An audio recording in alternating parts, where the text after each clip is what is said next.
Jesus ele faz um alerta nesse texto sobre o que acontece com aqueles que ficam arrumando desculpas em relação à pregação do Evangelho, em relação à vida cristã. Eu queria começar, na meditação desse texto, trazer assim para vocês alguns exemplos, algumas coisas que eu estava pensando para poder chegar no assunto desse texto. Então eu lembro assim de um filme que um rapaz estava muito apaixonado por uma moça e ele não conseguia conquistá-la, e aí ele armou uma situação com o seu amigo. E aí esse amigo ia assaltar essa moça, e ele chegaria e ele daria uma surra nesse amigo, e assim ele ganharia a confiança da moça. E foi isso que aconteceu. O amigo dele foi assaltar a moça e ele interveio ali e socorreu a moça e ganhou o coração, a gratidão e a confiança da moça. No mundo espiritual, no mundo financeiro, toda parte se faz isso. Existe muita jogada, e que muitas vezes a gente fica, e não sei se você já prestou atenção em algumas situações da tua vida, que você ficou de trouxa na história porque se confiou e acreditou em pessoas, e aí você se deu mal por ter acreditado, ou você viu que não era, aquela pessoa não era dessa confiança toda. Então, no mundo espiritual, no mundo que nós vivemos, isso é muito comum. Quando, no início aqui do trabalho, nós íamos muito para Coronel Vivida, tinha um trabalho lá espiritual, lá no ginásio. O Gregório fazia oração, pregação, e naquela noite muita gente caía, e ele colocava assim como se tivesse um chifre na mão dele, e ele ia derramando assim aquele óleo, e aquelas pessoas iam caindo naquele ginásio. Quando nós voltamos, a gente não é acostumado com esse tipo de culto, e aí quando a gente estava voltando na Kombi, um moço que era daqui do Chupinzinho pegou carona com a gente, e ele estava assim em êxtase, que Jesus era tudo, que Jesus era tudo, que Jesus era tudo. Eu não conhecia esse moço, a gente só deu carona para ele, levou ele para casa, mas assim, ele falava assim: eu já experimentei droga, eu experimentei muita coisa que traz emoção, mas nunca o que aconteceu nessa noite. Mas assim, eu fazendo perguntas para ele sobre a salvação, sobre Jesus, sobre o novo nascimento, ele não entendia nada, absolutamente nada. Então era muito provável que, se ele morresse naquele instante, ele não ia se dar bem no dia do juízo, porque ele não estava preparado. Como a palavra de Deus diz assim: prepara-te para te encontrar com o teu Deus. Hoje a gente tem uma ideia assim de quanta gente tem no mundo e quanta gente morre por causa dessa pandemia. A gente tem uma noção de que são milhares de pessoas que morrem por hora, por segundo, por minutos, e grande parte da população não está preparada para morrer. Como a Bíblia diz: prepara-te para te encontrar com o teu Deus. E as pessoas não têm feito isso. E o objetivo do que eu estou querendo trazer aqui é exatamente para nos alertar nesse sentido, porque é exatamente isso que Jesus vai trazer, uma denúncia sobre esse assunto. Essa questão do filme, do menino estar enganando a moça, isso está cheio no mundo espiritual, no mundo do comércio, em toda parte está político, essa manipulação, né? Esse menino, ele achava que ele estava tendo uma experiência pessoal com Jesus, mas ele não estava tendo uma experiência de novo nascimento. Ele estava tendo uma experiência emocional com Jesus, mas não de novo nascimento. Então há certas situações que a gente precisa prestar atenção. Indo para uma outra situação, eu tenho conhecidos assim que eles têm confiança de que quando morre alguém da família, amigo, eles logo vão lá no centro onde vão conversar com o morto. Às vezes eles não conversam com a pessoa enquanto está viva, não visitam tanto, mas morreu, eles já vão conversar com a pessoa, porque eles confiam nisso, eles acreditam nisso, eles têm certeza das coisas que acontecem lá e das experiências que eles passaram. Eu acredito também que vocês já ouviram falar muito sobre nova era, nova ordem mundial. A nova era, uma das pessoas que mais influenciou o início, lá em 1800 e tanto, o início da nova era é a tal de Helena Blavatsky.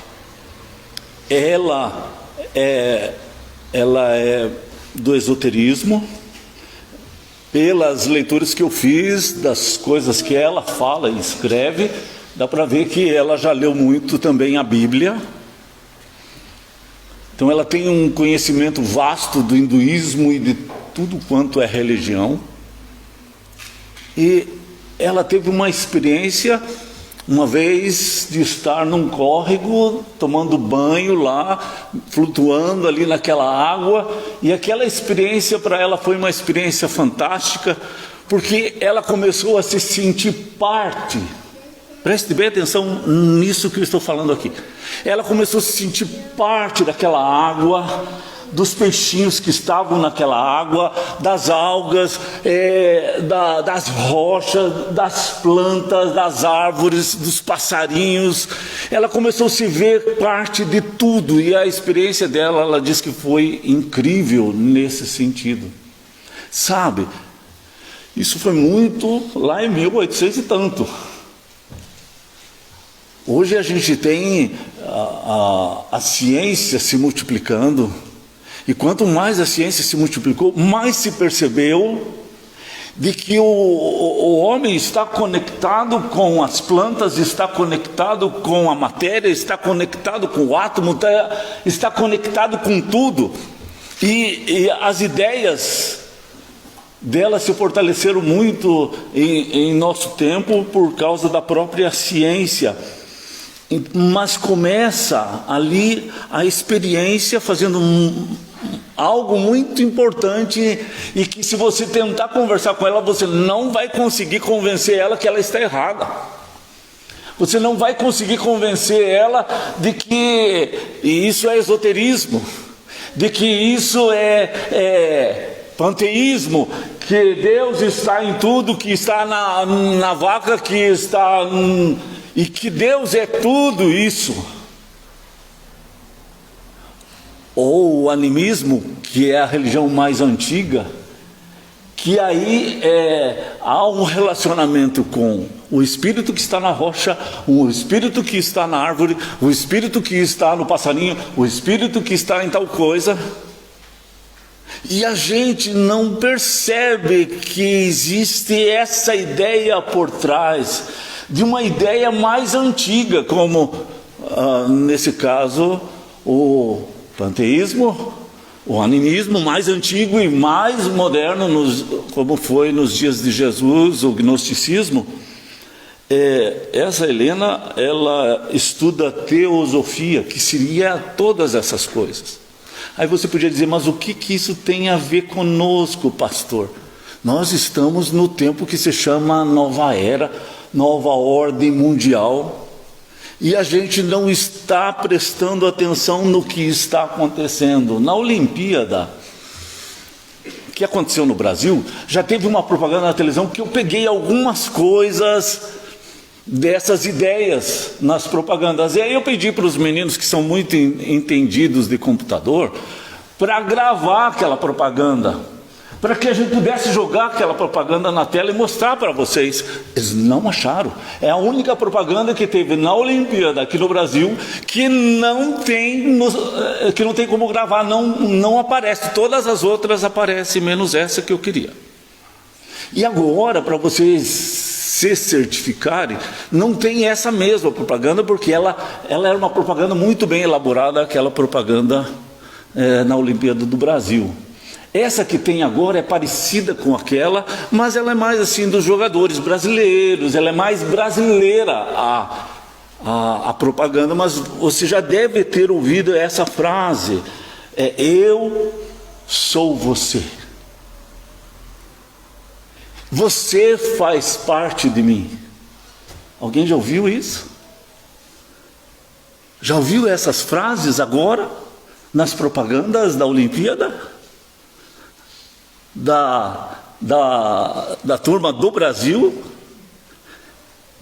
É que é bonito. Às vezes nem chama muita atenção, você não entende o que às vezes está acontecendo, as pessoas nem entendem. Mas quando fala eu sou você, você faz parte de mim, ou eu sou você, juntos nós somos mais fortes. Esse juntos nós somos mais fortes tem a ver com a Torre de Babel, porque juntos eles seriam mais fortes. Quando Deus disse que era para se espalhar, eles se juntaram, e se fosse pegar pela ciência, o melhor era se juntar do que espalhar. Mais saudável para as pessoas era se juntar do que espalhar. Mas daí lá no finalzinho, em letra bem minúscula, está lá, para não sermos espalhados, é o final da questão de Babel. Babel é rebeldia. E essa história, eu sou você, você faz parte de mim, a gente até acha bonitinho, porque é uma coisa assim, comunitária, um negócio gostoso, né? Mas pode fazer parte daquela ideia assim, eu faço parte dessa água, que faz parte daquela árvore, daquelas folhas, daquele passarinho. Pode ser muito bonitinho, mas pode ter panteísmo, pode ter animismo. Por trás de todas essas falas, gnosticismos, né? A teosofia. Então preste atenção, porque essas coisinhas, eu acredito que não são feitas ao acaso. Depois que a pessoa passa por uma experiência, dificilmente você consegue convencê-la do contrário. Tanto que as pessoas dizem assim, religião, política e futebol não se discute, porque vai virando fanatismo. E eu estou falando exatamente disso, e é exatamente isso que Jesus está também trazendo uma denúncia dentro da igreja, dentro da comunidade judaica e também dentro da comunidade cristã. Porque veja assim, ele conta uma história de um senhor que foi fazer uma janta especial. E há muito tempo ele foi combinando com as pessoas, os seus amigos, que ele tinha compromisso. Ele foi combinando com essas pessoas de participarem dessa janta. Quando chegou o próximo, ele já tinha feito o convite para todos, ele estava tudo certo. Mas quando chegou no dia da janta, eles só foram confirmar, os servos foram confirmar se realmente eles iriam ou não. Daí cada um começou a arrumar uma desculpa, uma justificativa. Cada um começou a achar um motivo para não ir na festa, daquela janta especial. Um diz, eu comprei 5 juntas de boi. Boi e junta de boi é para lavrar. Boi era para trabalho, para plantar, para colher. Então é algo muito importante. Deus mesmo disse assim, do suor do teu rosto você vai comer o pão. Porque ele está falando do trabalho. Ele diz assim, do trabalho você vai comer, feliz será, tudo te irá bem. Deus está falando também como o trabalho sendo uma coisa digna e uma coisa abençoada. Mas que foi usado agora como desculpa para não estar na janta do Senhor, que está falando da casa de Deus, do céu de Deus, da moradia de Deus. Você foi feito por Ele, você é sopro dEle, e o teu lugar é voltar para Ele, e você só vai ser feliz voltando para Ele. Aí o outro Ele diz: eu comprei um campo e eu tenho que olhar esse campo, se é bom, se a terra é boa, se ela é fértil, e eu preciso viver.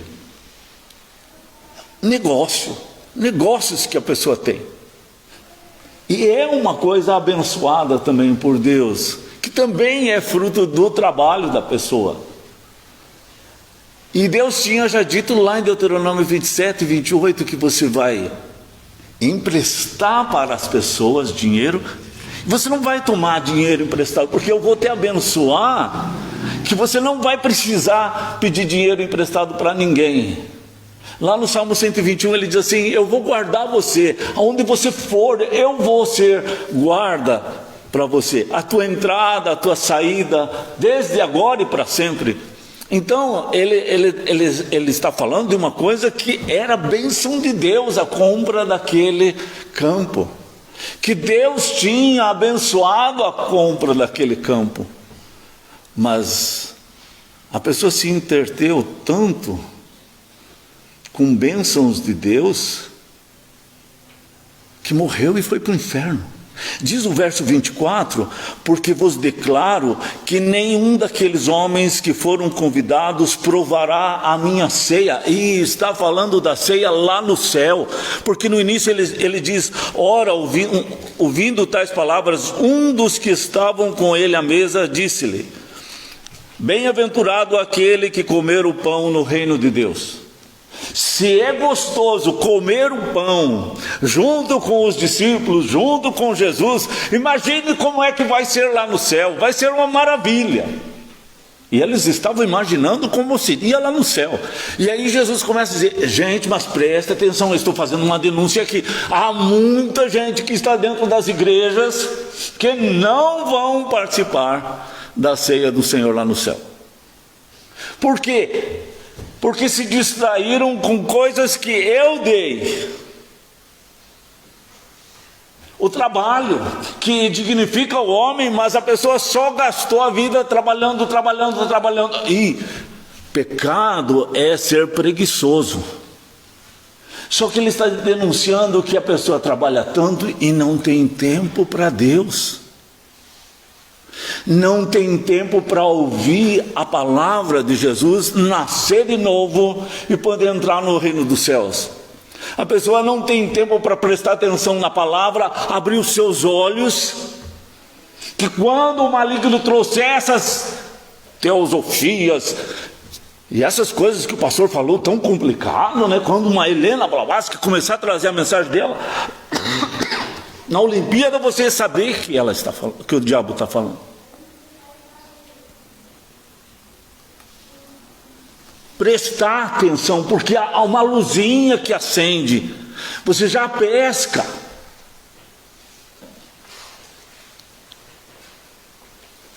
Não sei, vocês estão entendendo aonde que eu quero chegar? Aí o último ele diz assim: eu casei e por isso não vou poder ir na ceia do Senhor. Quer dizer, é outra justificativa, é a outra desculpa que a pessoa está arrumando, que é a família. A família também é instituição divina. Na sociedade é considerada a célula matriz, mas ela é instituição divina, o casamento, a família. Então é uma bênção de Deus. No entanto, ele está dizendo assim que são as 3 maiores e melhores desculpas que alguém pode arrumar para ir para o inferno. E são gente que foi preparado para ir para o céu, porque ele foi convidando meses e muito tempo antes, que são gente que estava na religião judaica, que está na religião cristã, e ainda não sabe para onde vai depois que morrer, não sabe o significado da morte de Cristo, não experimentou a cura de Deus no coração, do novo nascimento.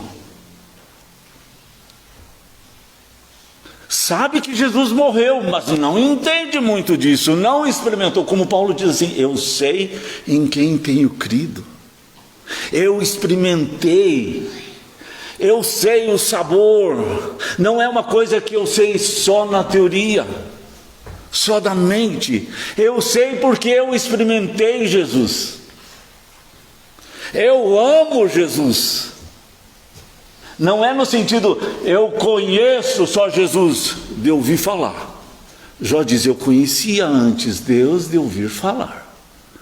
Depois de tudo que me aconteceu, eu experimentei. Eu conheço de toque pessoal. É exatamente isso que Jesus está falando aqui. Que dentro da própria igreja, dentro da religião, as pessoas estão se perdendo. Veja, como isso é uma estratégia. Não é de Deus isso, é das trevas, mas dentro da igreja. Veja, o rapaz, ele queria conquistar a moça, arrumou um amigo, fez uma armação para que ela se apaixonasse por ele. O outro veio faceiro lá de Coronel Vivida, porque a experiência religiosa que ele teve era muito boa. Nem a droga conseguiu uma experiência fantástica como a que ele teve.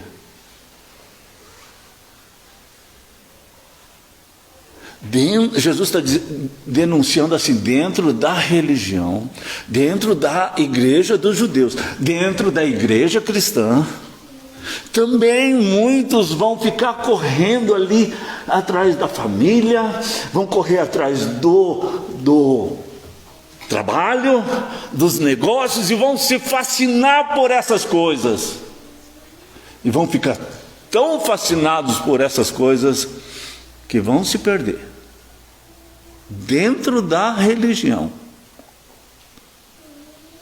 dentro das bênçãos de Deus. A pessoa vai se perder. Você viu que está escrito isso aqui no texto? Cada um começou a excusar-se. Eu casei, eu comprei 5 juntas de bois, eu comprei um campo. Ele está falando de coisas abençoadas, coisas de Deus. A pessoa pode estar dentro da própria igreja, se envolver em trabalhos da igreja e ainda não nascer de novo. E se alguém não nascer de novo, não pode ver o reino de Deus. Então, por isso eu chamo esse estudo de as 5 maiores desculpas que alguém pode apresentar. E melhores, porque casamento, trabalho, negócios.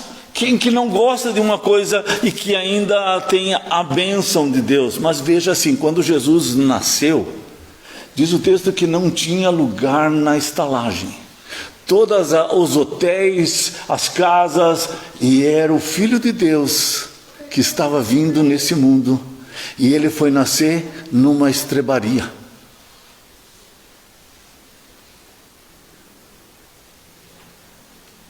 Que situação, não é? Então você pode ter sido uma pessoa preparada para o cristianismo desde o seu nascimento, e você pode morrer sem nascer de novo. E ele diz assim: e eu vos declaro que nenhum daqueles homens que foram convidados provará a minha ceia. Veja, não vai entrar no céu. É muito claro aqui. Então não brinque com isso. O diabo, ele é esperto. As trevas sabem como enganar e usa.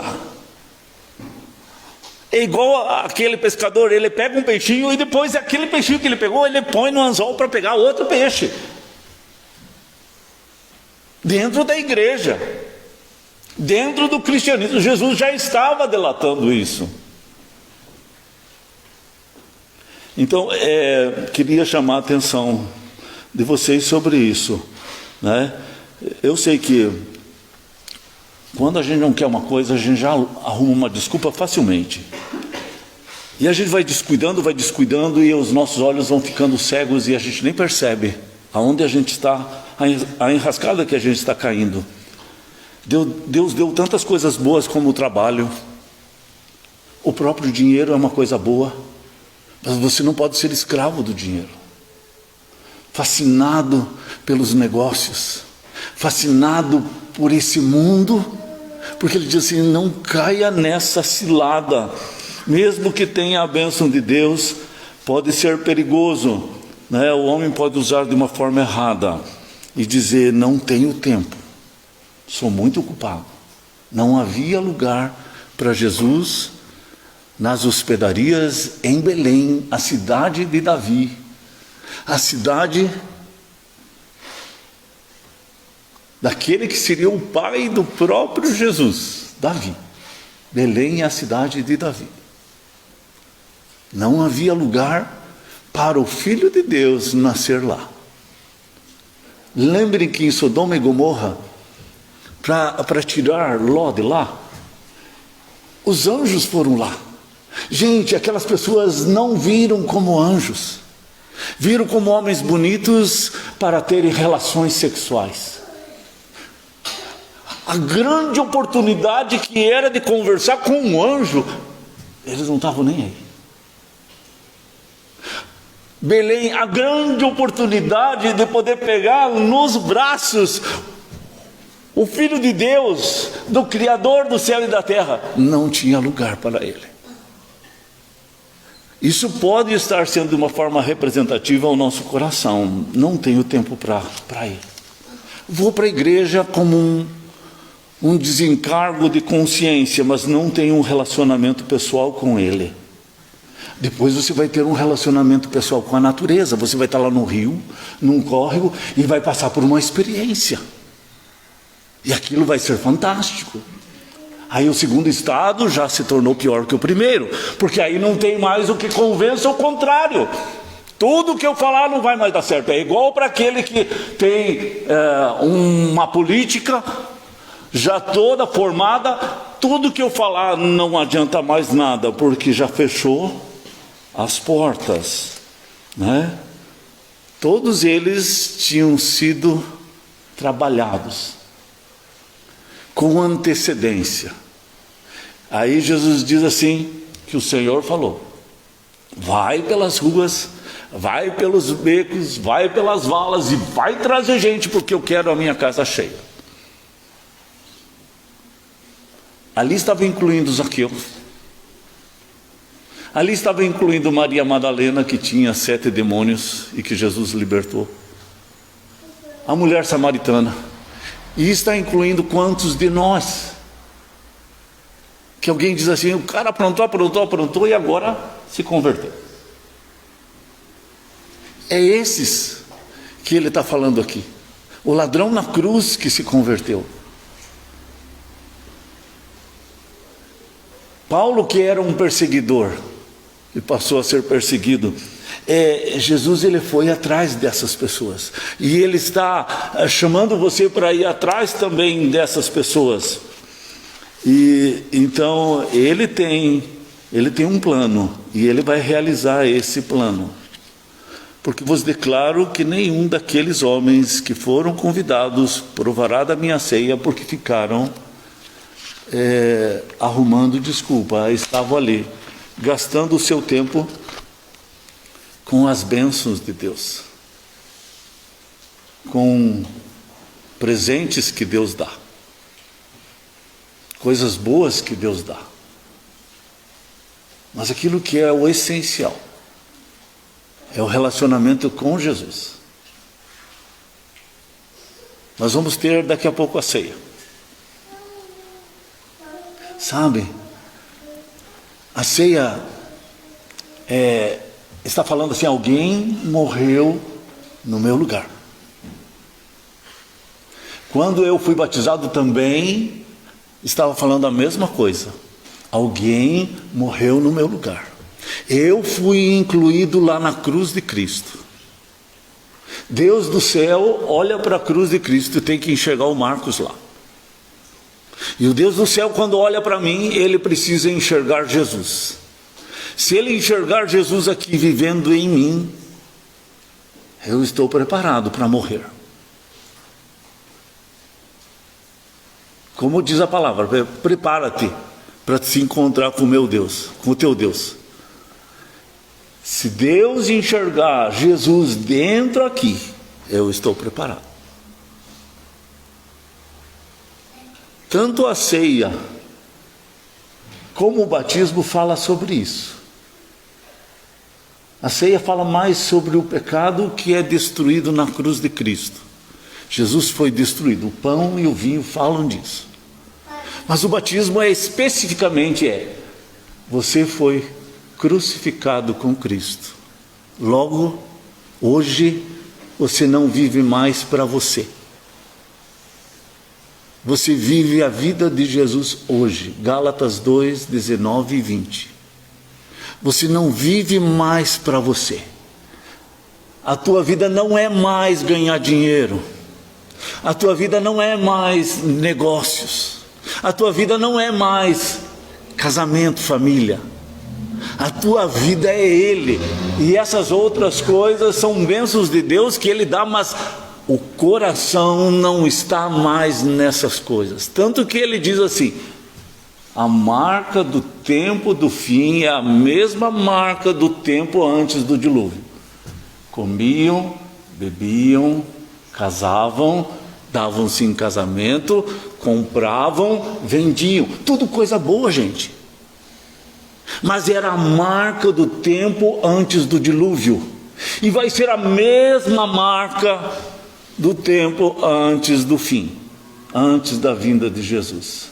As pessoas vão estar distraídas, ocupadas demais, sem ter tempo para ter um relacionamento com Jesus. E por isso, elas vão passar por outras experiências que vai fechar ainda mais os seus olhos. Como aquele menino que inventou uma briga, que inventou a briga do amigo dele com a pretendente. Aí ele foi lá socorrer.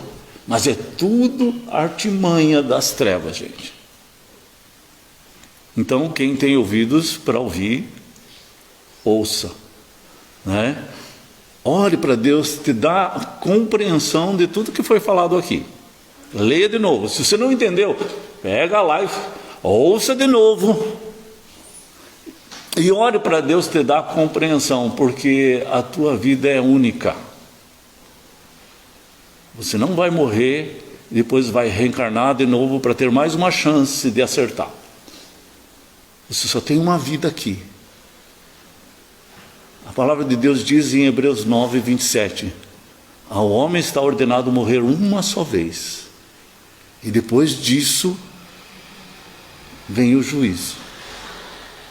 Não vai haver reencarnações, chances para você acertar. Só uma vez. Ao homem está ordenado morrer uma só vez. Então, antes desse dia, todos precisam ter certeza que Jesus está habitando no seu coração, na sua vida. E você sabe disso se você começa a amar a Deus. Amar com todo o teu coração a Jesus. Ele aquece o coração. Não vai haver desculpas para você não estar na presença de Deus.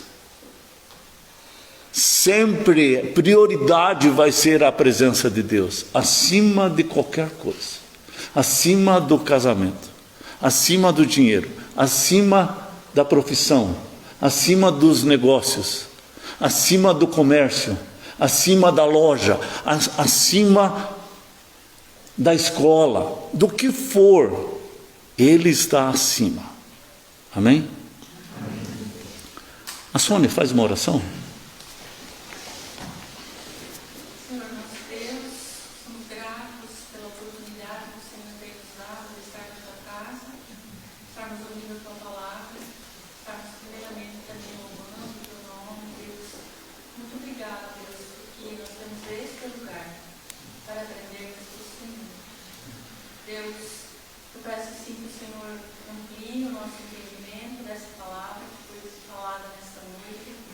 De certo modo, uma palavra bastante dura, porque ela reflete muito a realidade com que vivemos, na preocupação no dia a dia, com os nossos afazeres, com os nossos trabalhos, o cotidiano, que muitas vezes de deixar em primeiro lugar esses afazeres. Por isso, Deus, assim, eu clamo por misericórdia, peço assim, Deus, uma mudança, e a começar por mim, Deus, possamos assim ter o Senhor em primeiro lugar. Amém. Que ninguém aqui venha dar desculpas de não poder servir ao Senhor, de não estar à disposição do Senhor. Nos ajude, Deus, nesse sentido, aumente a nossa fé, nos conscientize, Deus, disso, que vamos morrer um dia, e é certo isso, e que não podemos ficar longe do Senhor. Nos ajude, Deus, nesse sentido, nos perdoe, Deus, das nossas falhas, tenha, assim, Deus, paciência ainda com nós, e Amém. nós venhamos, assim, a levar a sério essa palavra, essa explanação, Deus, dessa palavra. Nós venhamos considerar esse texto apenas uma história que aconteceu com aquelas pessoas, que quando aconteceram histórias que vimos textos na Bíblia, que nós não venhamos a considerar apenas algo que aconteceu com aquele povo, mas que nós também vivemos num outro tempo, porém situações muito parecidas, onde também as pessoas, nós, eu, acabamos assim por sermos distraídos pelas coisas deste mundo, pelos afazeres, pelas belezas, pelas comidas, por tantas coisas bonitas que existem e que muitas vezes nos afastam do Senhor. Meu Deus. Deus, eu clamo, sim, pela tua igreja, que haja um avivamento, que haja, assim, uma volta ao primeiro amor, principalmente, Deus, esse tempo que nós estamos vivendo, um tempo tão difícil, com tantas vidas sendo ceifadas, assim como foi falado. Será que estavam com o Senhor? Deus, assim, nos coloque também à disposição de falar do Senhor. Amém. Tenho, assim, a impressão que ficamos acomodados, talvez até a certeza, nessa pandemia, e, assim, acomodados em ficar até em casa, ouvindo o culto, assistindo, e que o Senhor, assim, tire esse comodismo de nós. Deus. Amém. O tempo não é de estarmos acomodados. Meu Deus. Misericórdia, Deus, de nós, nos guarde, nos proteja, que nenhum aqui que ouviu, Deus, esse texto venha, assim, a se conformar. Amém.